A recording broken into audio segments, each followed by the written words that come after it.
नमस्कार दोस्तों, स्वागत है आप सभी का एपिटोरियल एकेडमी पे। आज हम पढ़ने जा रहे हैं फंडामेंटल ड्यूटीज़। तो फंडामेंटल ड्यूटीज़ वैसी ड्यूटी है जो कि हमारे संविधान में मेंशन है, जो कि हम नागरिकों को करनी चाहिए। जैसे फंडामेंटल राइट्स है, तो वो वैसे राइट्स हैं जो कि हमें अपने संविधान में मिले हैं, ताकि हमें कभी भी अगर किसी तरह प्रकार का भेदभाव या फिर किसी टाइप का इनइक्वालिटी हो, तो हम अपने फंडामेंटल राइट इस्तेमाल करके सुप्रीम कोर्ट या हाई कोर्ट में जाके हमारी फंडामेंटल राइट रिट्स फाइल करके मिल सकती है। वैसे ही फंडामेंटल ड्यूटीज़ भी है, वैसी ड्यूटीज़ है जो कि हम नागरिकों को निभानी चाहिए। हालांकि ये ड्यूटीज़ जो है वो जस्टिसेबल नहीं है, मतलब कि ऐसी ड्यूटीज़ हैं जिसके लिए हम कोर्ट नहीं जा सकते हैं, या फिर अगर हम इन ड्यूटीज़ को नहीं निभाते हैं तो कोई हम पे कंप्लेन नहीं कर सकता या फिर केस नहीं कर सकता है। जैसा कि हम देख रहे हैं कि फंडामेंटल ड्यूटीज़ जो हैं वो ऐड की गई है 1946 42nd कॉन्स्टिट्यूशनल अमेंडमेंट एक्ट, जो कि इंदिरा गांधी की सरकार उस टाइम थी, और उस टाइम सरदार सरोवर सिंह कमेटी ऐसी कमेटी थी जिसने फंडामेंटल राइट ड्यूटीज़ को रिकमेंड किया था। हालांकि उस टाइम जो है 10 फंडामेंटल ड्यूटीज़ को रिकमेंड किया गया था, जिसमें से 7 या 8 को उन्होंने जो सरकार थी उसने रिकमेंड की थी, और उसमें से 2-3 और मिला के टोटल 10 उस टाइम फंडामेंटल ड्यूटीज़ जो है वो बनी संविधान में जुड़ी थी। और ये जो है फंडामेंटल ड्यूटीज़ 51 आर्टिकल 51A के तहत आती हैं और पार्ट 4A में आती है। इसके बाद बात करें तो वर्मा कमेटी, तो वर्मा कमेटी ऐसी कमेटी थी जो कि इसने इसमें से ड्यूटी कोई ऐड नहीं हुई है, लेकिन ये ऐसी कमेटी थी जिससे लॉज बनाए गए हैं, ताकि अगर कुछ ड्यूटीज़ ऐसी हैं फंडामेंटल ड्यूटीज़ में, जिसमें से जैसे कि हमें अपनी जो फ्लैग हो गया या फिर नेशनल एंथम हो गया उसकी रिस्पेक्ट करनी चाहिए।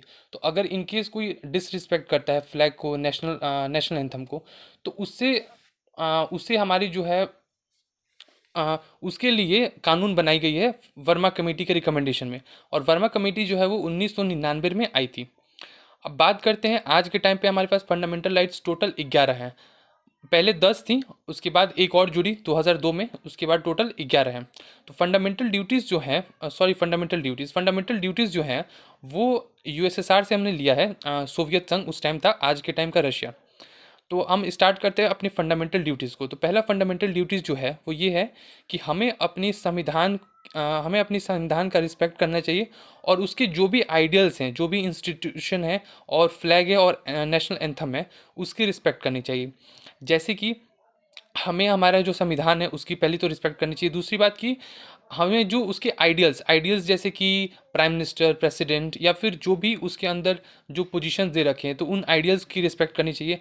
और तीसरा जो इंस्टीट्यूशन, जैसे कि इलेक्शन कमीशन हो गया, और जैसे कि हमारा union public service commission UPSC हो गया, तो ऐसे जो इंस्टीट्यूशन है जो कि संविधान के द्वारा बनाई गई हैं, तो इनकी रिस्पेक्ट करनी चाहिए। और फ्लैग और नेशनल एंथम, तो हमें अपनी जो नेशनल फ्लैग है और नेशनल एंथम, इसकी भी रिस्पेक्ट करनी चाहिए। अगला जो फंडामेंटल ड्यूटीज़ आता है वो ये कहता है कि हमें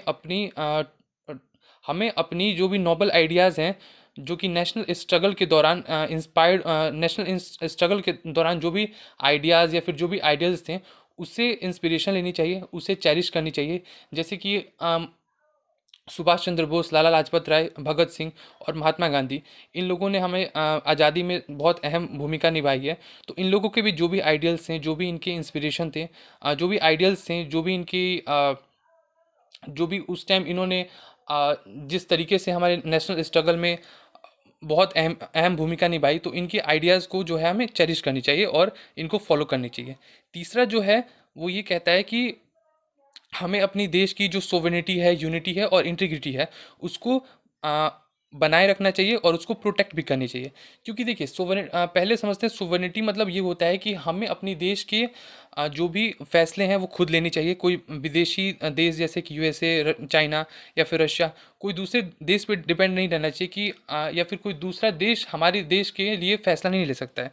जैसे कि अगर हमें आज के टाइम पे Su-57 या फिर F-35 फाइटर जेट, दोनों में से कौन सी लेनी है, ये हमें तय करना चाहिए, ना कि कोई देश हमें ये बताएगा कि हमें कौन सी 5th जनरेशन फाइटर जेट लेनी चाहिए। यूनिटी, जैसे कि हमें अपनी देश के अंदर एकता और अखंडता बनाए रखनी चाहिए।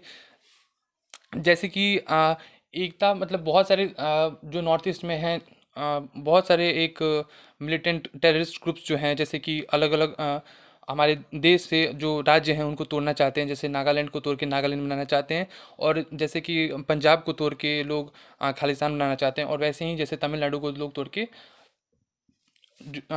दूसरा देश बनाना चाहते हैं। तो हमें अपनी देश को जोड़े रखनी चाहिए, उसकी यूनिटी को और इंटीग्रिटी को, अखंडता मेंटेन रखनी चाहिए।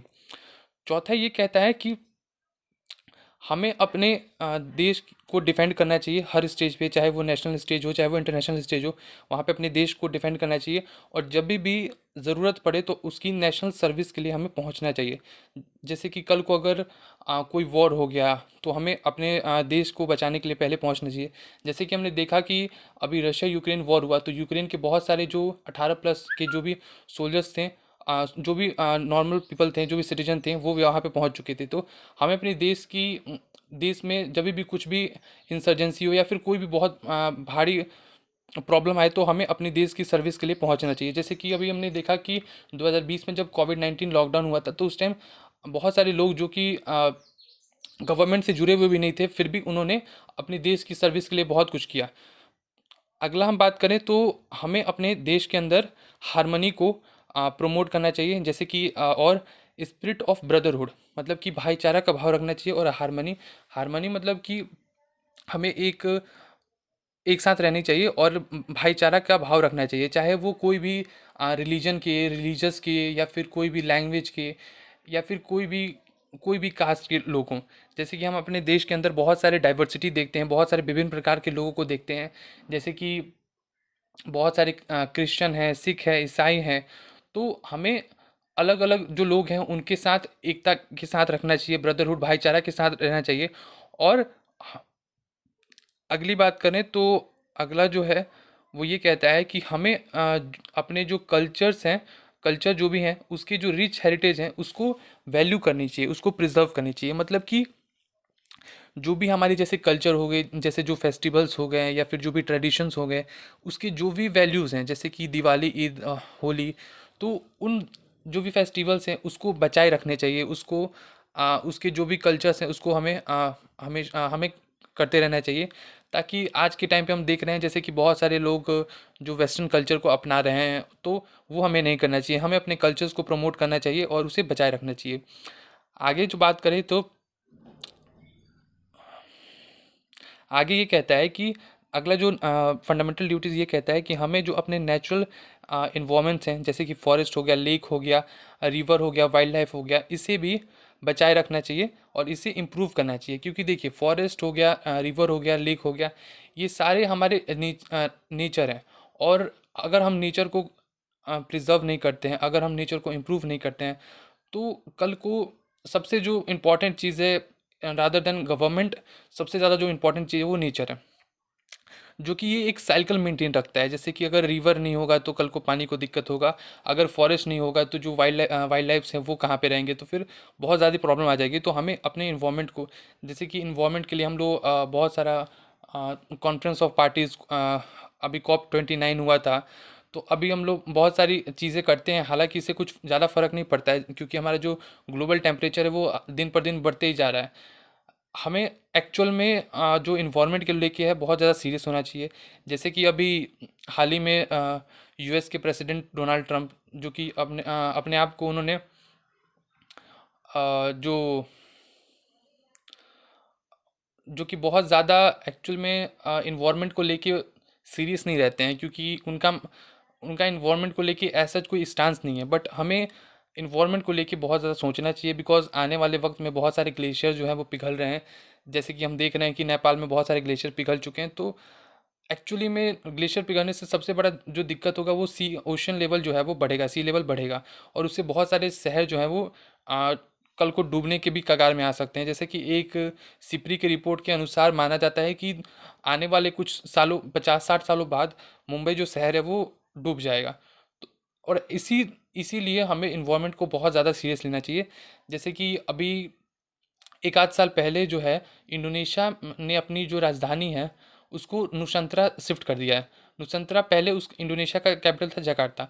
तो जकार्ता जिस आइलैंड पे था, वहाँ पे वो जकार्ता में डूबने के चांसेस थे, आने वाले 40-50 साल बाद जो वो जकार्ता डूब जाएगा।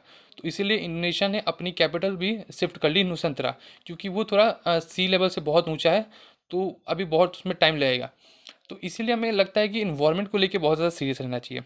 अगली बात करें तो to develop the scientific temper and humanitarian and the spirit of inquiries.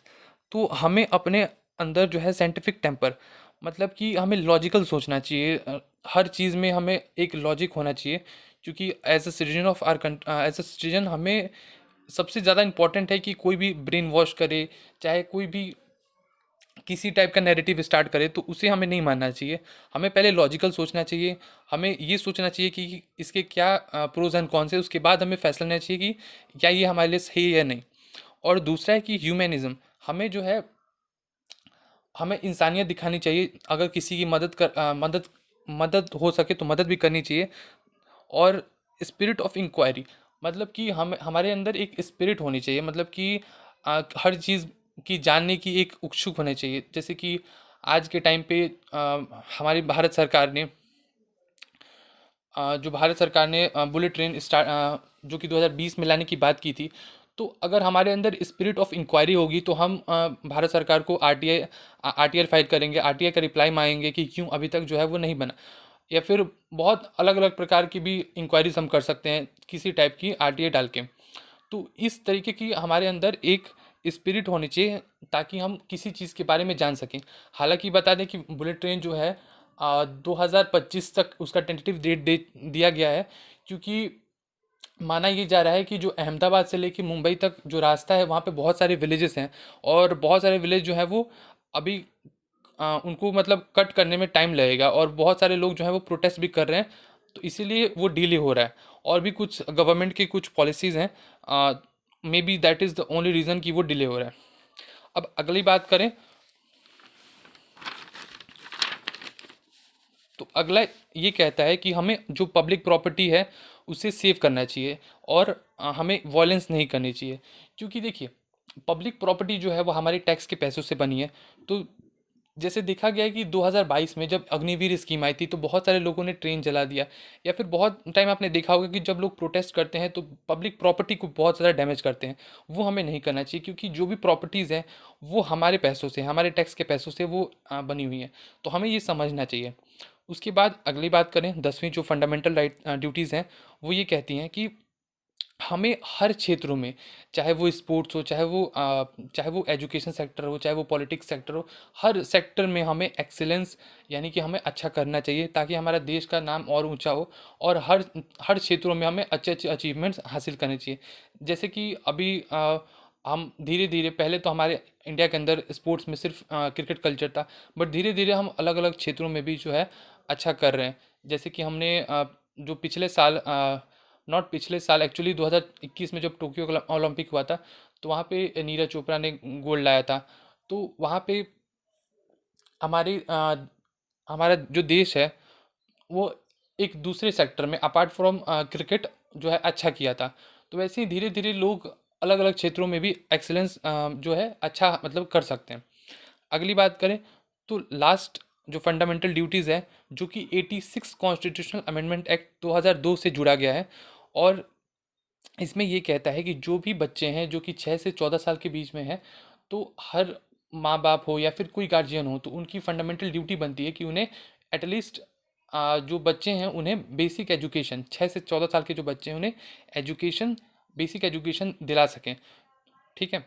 तो आज हमारा ये वीडियो यहीं तक ख़त्म होता है फंडामेंटल ड्यूटीज़ की। अगर आपको कोई भी डाउट है, या फिर कोई भी किसी टाइप का कुछ भी कमेंट है, तो आप कमेंट सेक्शन में ज़रूर बताइएगा। Please like this video and share. Thank you. Have a nice day.